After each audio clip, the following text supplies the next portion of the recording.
తిరుపతి సమీపంలోని రాయల చెరువు శ్రీశక్తి పీఠం.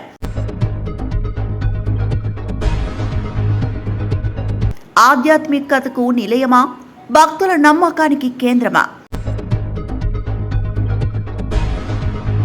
భక్తి పేరుట ఇక్కడ సాగుతోంది పక్కా కార్పొరేట్ దందా. సామాన్య భక్తుడు అమ్మవారిని చూడాలంటే జేబులు ఖాళీ చేసుకోవాల్సిందేనా? దిష్టి పేరుతో 4 నిమ్మకాయలు 4 మిరపకాయలు పెట్టి వందలు లాగుతున్న వైనం.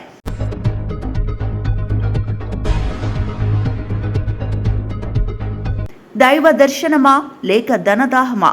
భక్తులు బాహాటంగానే వాపోతున్న పచ్చి నిజాలు. ఏంటంటే అడుగడుగున డబ్బులు ఎండుమిరపకాయలకి, ఆ ముడుకులకి, టెంకాయలకి 200, 500 ఉండేవాళ్ళు ఉంటారు, లేనోళ్ళు ఉంటారు.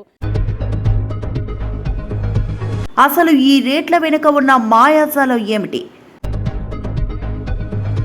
లక్కీ డ్రాల వెనుక ఉన్న అసలు రహస్యాలు ఏంటి? జీడీఆర్ న్యూస్ ప్రత్యేక కథనం.